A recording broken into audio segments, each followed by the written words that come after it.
My name is Audrey. I'm just your average 30-year-old working as an accountant at my dad's company, managing spreadsheets more often than social interactions. Life was mostly work, home, and the occasional dinner with my dad.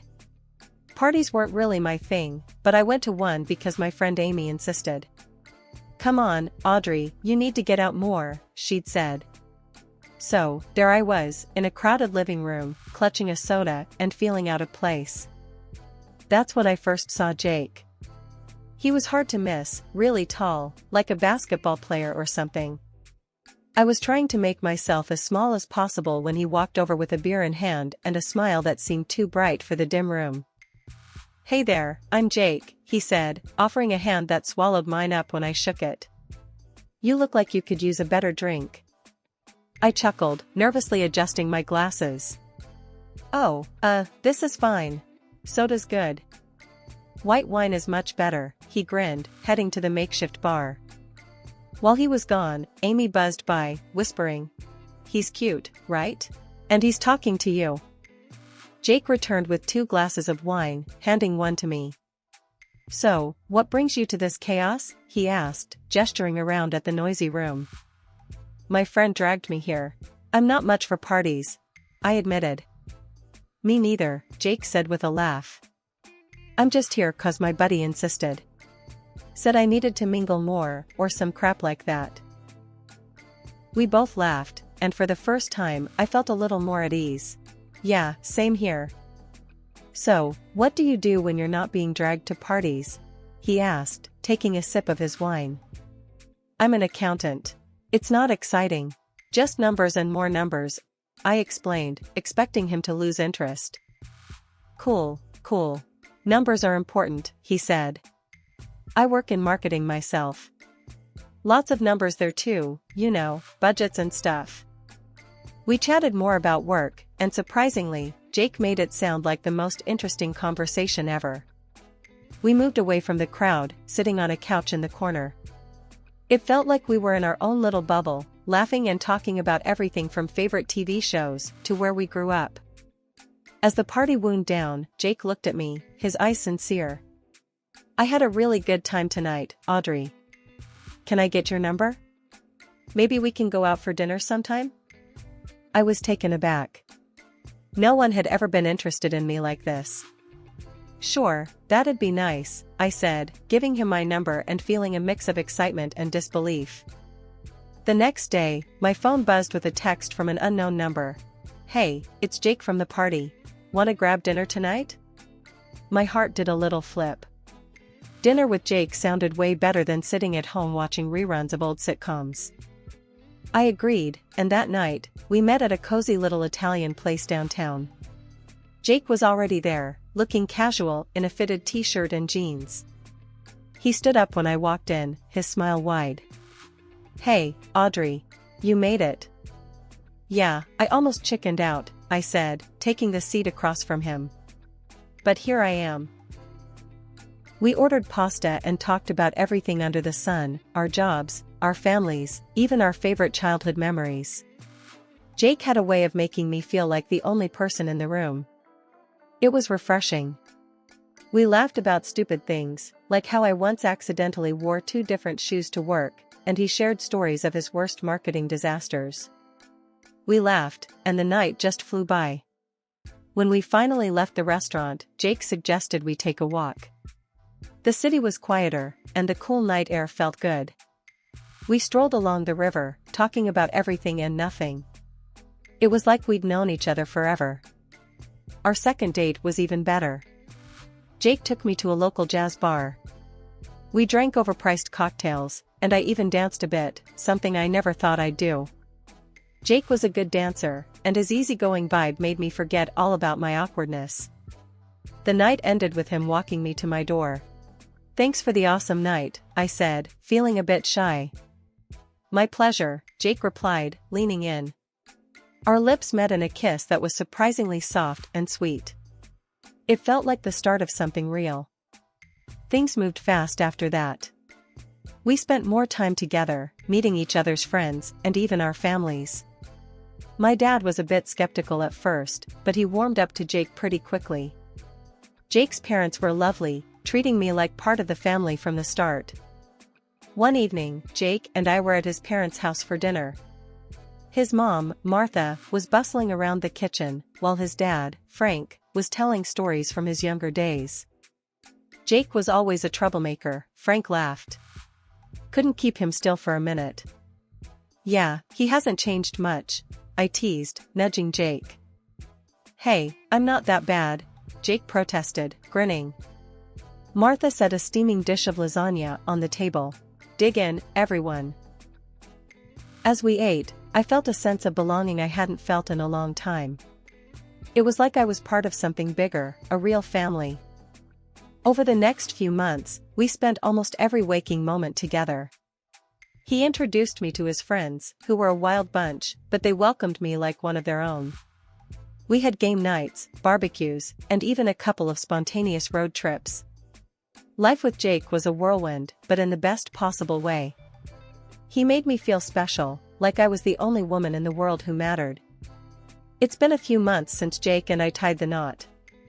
The wedding was nothing fancy, but it was perfect for us. I even found myself liking how I looked in my dress, something I didn't expect. We posted pictures online, and it was nice to see everyone's happy reactions. We started off living in a small rented apartment. It was ours, and it was filled with laughter and plans for the future. But life has a way of changing when you least expect it. One evening, Jake came up to me while I was cooking dinner. He had this serious look on his face, the kind he gets when he's made a decision. "Babe, I've been thinking," he started, leaning against the counter. "My folks are getting on in years, and they really shouldn't be on their own anymore. What do you think about moving in with them to help out?" I was surprised, but it made sense. His parents had always been welcoming to me, treating me more like a daughter than a daughter-in-law. "I think it's a great idea," I said, smiling at him. "Let's do it." Moving in with Jake's parents was smoother than I expected. They welcomed us with open arms, happy to have more life and energy in their old house. It felt good, being able to help them out. A few weeks into our new living arrangement, we were all sitting around the dinner table when Jake brought up something new. "The house needs some serious repairs," he said. His parents nodded, looking a bit embarrassed. "I was thinking," Jake continued, "since Mom and Dad don't have the money to cover it, maybe we could use our savings. What do you think?" I was taken aback. We weren't rich, and our savings weren't exactly a fortune. I hesitated, unsure, but before I could say anything, Martha started crying. "Oh, I just hate the thought of asking you kids for help like this, but the roof's leaking and the winter's coming." Seeing her tears, I couldn't say no. "Okay," I said softly. "We'll figure it out, don't worry." We agreed to split the costs, but almost immediately after, Jake dropped another bomb. "I got some bad news today at work," he sighed one evening, looking defeated. "They're cutting back, and I've been demoted. Salaries slashed." My heart sank. "So, what does that mean for the repairs?" "It means I can't put in my share. Not right now," he said, avoiding my eyes. So, just like that, the financial burden fell on me. Every time his parents thanked me for fixing up the house, praising how great it was looking, I felt a mix of pride and resentment building up inside me. I loved them, but the situation was straining, more than I wanted to admit. The house looked completely different. 6 months of hard work, and everything from the plumbing to the furniture was brand new. I felt a mix of pride and worry, seeing all the changes. I'd paid for everything, after all. Jake's parents insisted on throwing a dinner party to celebrate. "You've done so much for us, Audrey. We can't thank you enough," Martha said as she set the table with her best china. The smell of roast beef filled the air, and laughter echoed around the newly painted walls. Halfway through dinner, however, the atmosphere shifted. Jake's mom suddenly burst into tears, her hands trembling as she set down her fork. "I can't believe we're going to lose this beautiful home after all the work Audrey put into it." I froze, my fork halfway to my mouth. "Lose it? What do you mean?" There was a heavy silence before Frank spoke, his voice low. We took out a mortgage years back. It's gotten to be too much. We owe $250,000, and if we don't pay up in 2 months, the bank will take the house. I couldn't believe what I was hearing. But, all the money I've put in, why didn't you tell me before? We didn't want to worry you, dear, his mom said, dabbing at her eyes with a napkin. Jake put his hand on my arm, his voice urgent. Audrey, you can help us out here. Your dad, he's got the means. Maybe he could. I pulled away, feeling cornered. You want me to ask my dad for $250,000? Just like that? Look, I know it's a lot, but think about it. This house will be ours one day. It'll be yours, Jake pressed, his eyes pleading. I spent a restless night tossing and turning, the weight of the request heavy on my chest. The next morning, I called my dad. I explained everything, the debt, the renovations, the predicament. My dad listened quietly on the other end of the line. When I finished, there was a long pause. I'll help, he finally said, but I'm not just handing over the money. I want receipts, I want agreements. I'm not going to see you taken advantage of. Relief washed over me, followed quickly by anxiety about how Jake would take the news. When I told him, he was clearly annoyed. Your dad doesn't trust me, he snapped. It's not about trust, I insisted, feeling my patience fray. It's about being smart with money. It's a lot of money, Jake. We need to be careful. Jake muttered something under his breath and walked away, leaving me to wonder if we'd ever get past this. The agreement with my dad went through, and he transferred the money, all formal and documented. Jake's parents were grateful, their constant thanks grating on me as I signed papers and organized the financial rescue of their home. The whole situation left me feeling used. I began to question Jake's intentions, his love. Was it all just convenience? Marrying the daughter of a wealthy man? The doubts grew each day, festering like an untreated wound. The month following the mortgage ordeal was a blur. Just when I thought things couldn't get any worse, I got the call that changed everything. It was my Aunt Linda on the line, her voice choked with tears. Audrey, your father, he's had a heart attack. He didn't make it. Hearing that news felt like being hit by a truck. My dad was gone, just like that. The grief was overwhelming, but I had no time to process it. There were funeral arrangements to be made, relatives to inform, and a million little details to sort out. In the midst of this chaos, I came back home earlier than usual one afternoon after meeting with the funeral agency. The house was supposed to be empty, so I quietly unlocked the front door, not wanting to disturb any lingering silence with my sobs.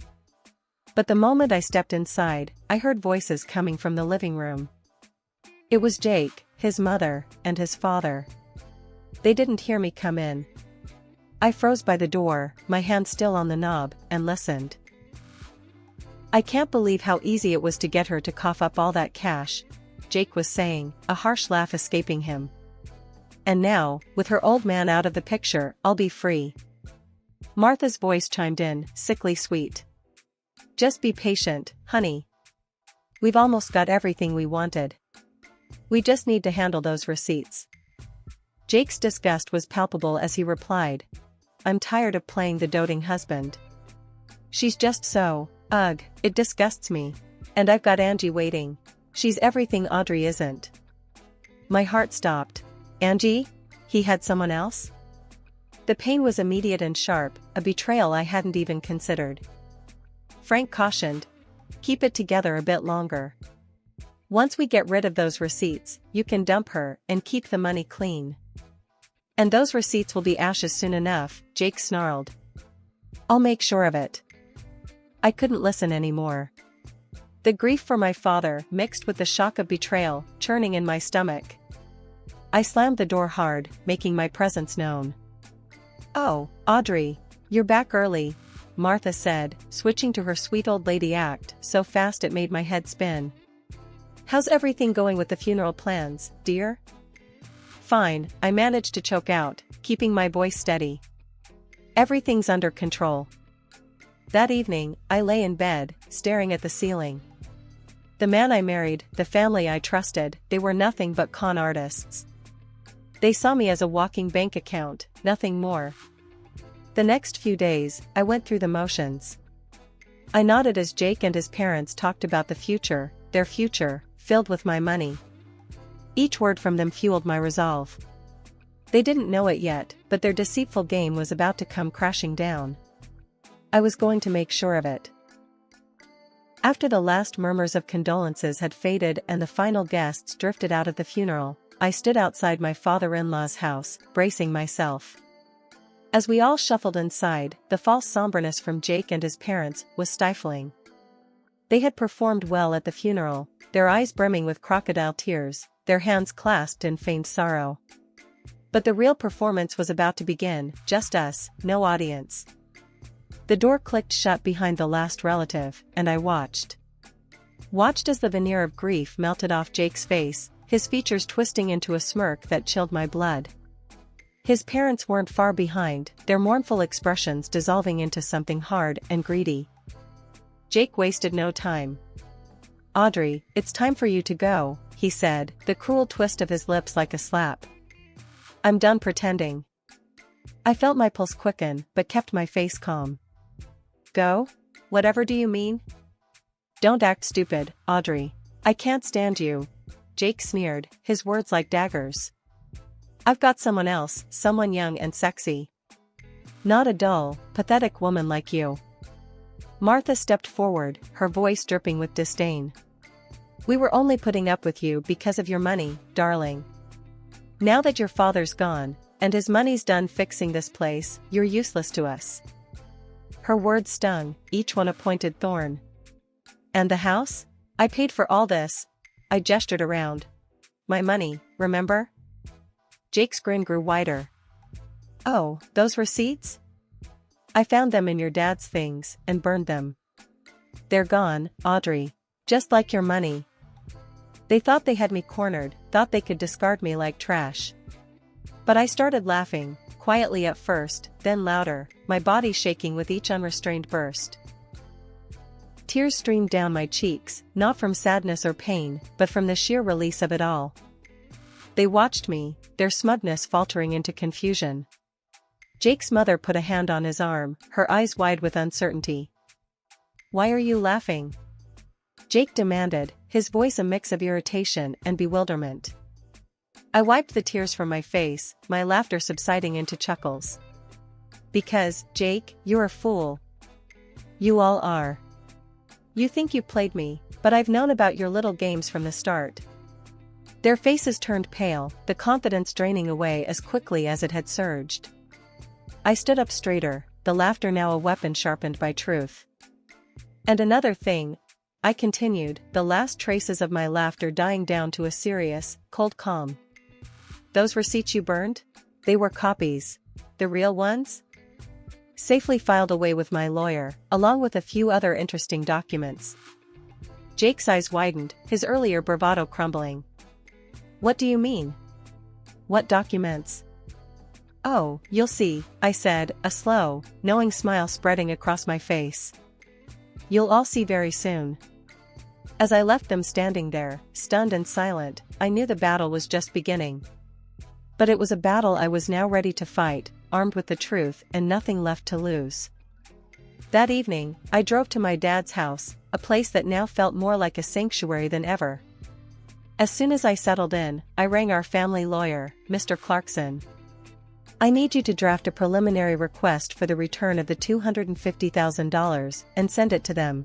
It's time they face the consequences," I said, my voice steady but filled with a resolve that had been forged in betrayal. Mr. Clarkson agreed without hesitation. "I'll take care of it immediately," he assured me, and true to his word, the letter was sent out the next day. A few days later, Jake called me, his voice frantic. "What's this letter we got? Why are you threatening us with court?" he stammered. I kept my cool, despite the satisfaction that pricked at me, hearing him squirm. "This is something we should discuss in person." I've asked Mr. Clarkson to handle it. Meet me at his office, I said, and hung up before he could reply. The meeting was set, and when Jake and his parents walked into Mr. Clarkson's office, the air was thick with tension. They looked like trapped animals, eyes darting, looking for an escape that wasn't there. Mr. Clarkson wasted no time. As per the receipt your son signed when he accepted the $250,000 from my client's father, he began, his voice firm and commanding. There is a clause which stipulates that the lender reserves the right to demand repayment at any time. We are exercising that right now. Jake's face went white, his parents too, their earlier arrogance washed away by fear. But we don't have that kind of money right now, Jake pleaded, his voice cracking. That's not my client's concern. You entered into a legally binding agreement, and we expect it to be honored, Mr. Clarkson continued, his gaze unwavering. The desperation was palpable as Frank chimed in. Please, can't we work something out? We'll do anything.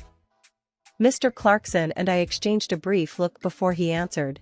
The only acceptable resolution here is for you to transfer the title of your house to my client, as compensation for the unreturned loan. Otherwise, we will see you in court. The words hung heavy in the room. Finally, seeing no other option, Jake and his parents nodded reluctantly. Mr. Clarkson slid a prepared contract across the table. Sign here, he instructed, his tone indicating no room for further discussion.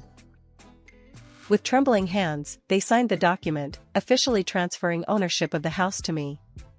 The house that I had unknowingly paid for, the house that was supposed to be a symbol of familial unity but had become a battleground of deceit. Later, I filed for divorce from Jake. It was uncontested, he knew he had no footing to challenge anything after everything that had happened. Standing in the doorway of the house that now legally belonged to me, watching Jake and his parents leave with their belongings, a smile spread across my face. Not out of malice, but liberation. It's been a whole year since I slammed the door on that chapter of my life. The divorce, taking back what was mine, it feels like a lifetime ago, but also just yesterday. Running Dad's company has been a wild ride. I remember sitting in his office that first day, the leather chair feeling too big, the desk cluttered with papers about deals and contracts I barely understood. But I learned, faster than I thought I could. Turns out, I'm pretty good at this. Who would have thought? I get updates about Jake and his family through the grapevine. Just last week, Amy dropped by my office, her eyes wide with the latest gossip. Guess what? Jake's little girlfriend dumped him. Left him flat. And his parents? They're squeezed into some tiny apartment on the outskirts of town. I kept my face neutral, but inside, I felt nothing. No joy from their downfall, no pain, just emptiness. They were just people I used to know, people who tried to use me, nothing more. Really? Well, life goes on, doesn't it? I responded, turning back to the spreadsheets on my desk. Audrey, aren't you even a bit happy? After all they did? Amy prodded, leaning against my desk. I looked up, met her gaze squarely. Amy, I'm too busy for schadenfreude. Running this company, keeping Dad's legacy alive, that's my life now. What happens to Jake or his parents, it doesn't matter to me anymore. Amy nodded, pushing off from the desk. You're better than I am then. I'd be throwing a party. I laughed, but it was short-lived. No parties. There's too much work to do. Have you seen the Henderson proposal? I'm thinking we should counter with. Always business with you. Amy teased, but she was smiling. All right, boss lady, I'll let you get back to it. After she left, I leaned back in my chair, looking out the window at the cityscape below. I thought about Jake and his parents, crammed into that tiny apartment. A part of me wondered if I should feel something, some sort of triumph, but there was nothing. The phone rang, snapping me out of my reverie. It was Marcus, our head of sales. Audrey, have you got a minute? There's a bit of a situation with one of the suppliers. On my way, I said, standing up. Problems, solutions, growth, losses, my days were full of these. And I loved it. The challenge, the rush of sealing a deal, the satisfaction of seeing my employees motivated and pushing forward.